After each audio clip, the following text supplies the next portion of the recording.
Clerkship 2024-এ আসা অঙ্ক, একজন দোকানদারের কাছে যে পরিমাণ ডিম আছে তার 5% ভাঙা, বাকি ডিমের 93% বিক্রি করার পরে তার কাছে 266টি ডিম অবশিষ্ট থাকে। প্রথমে তার কাছে কতগুলি ডিম ছিল? Option A 3800, B 4000, C 4200, D বলেছে উপরে কোনোটিই নয়। লাইন বাই লাইন সমাধান করব। প্রথমে দেখো, একজন দোকানদারের কাছে যে পরিমাণ ডিম আছে তার 5% ভাঙা, তাহলে 100 থেকে আমার 5% যদি চলে যায় থাকলো কত? 95%। এবার কি বলেছে? বাকি ডিমের 93% বিক্রি করার পরে, বাকি ডিমের 93% বিক্রি করেছে, বাকি ডিম কত? 95% আছে, এই 95 এটা হচ্ছে বাকি ডিম। এটার কত পার্সেন্ট? 93% বিক্রি করার পর। আচ্ছা, এই 95 যদি আমি 93% বিক্রি করি তাহলে থাকে কত? চলো আগে দেখি 95-এ 93% কত হয়।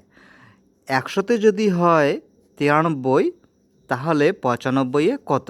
আমরা ডিরেক্ট কোনো কিছু না করে 93 এবং 95 গুণ করব, তারপরে ডাবল শূন্যর জন্য দশমিক বসাই দেব। আমরা যদি 95 এবং 93 গুণ করি তাহলে গুণফল আসবে 8835। আর নিচে 100-র জন্য আমরা এখানে দশমিক বসিয়ে দিলাম, তাহলে কত আসলো? 88.35। তাহলে 95 থেকে যদি আমরা 88.35 বিয়োগ করি তাহলে আমার যেটা থাকবে তার সমান হবে 266। তাহলে দেখি 95 থেকে এবার বিয়োগ করি 88.35। ডিরেক্ট দেখো, 100 থেকে 35 এখানে আসবে 65, আর এখানে 8 9, 9 আছে 15 পরেতে কত হবে? 9 আছে 15 পরেতে 6, তার মানে 6.65। আমাদের বিয়োগফল আসবে 6.65, আর এই 6.65-এর মান হচ্ছে 266। তাহলে দেখো, এখান থেকে আমি ডিরেক্ট 100-র মান যদি বের করি কত আসবে? 6.65-র মান যদি হয় 266, তাহলে 100-র মান কত হবে? এবার দেখো, আমি উপরে 100 বসিয়ে দিচ্ছি, কারণ এখানে দশমিকের পর দুটো ঘর, তাহলে দশমিক উঠে দিলাম উপরে 100।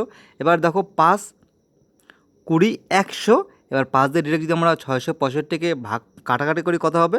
5 1 5, 15, 3 5 15, 3 5 15, 133, 133-এর ডাবল 266, 20 দুগুণা 40, 40-এর পর দুটো শূন্য, তার মানে হচ্ছে আমাদের উত্তর হবে 4000।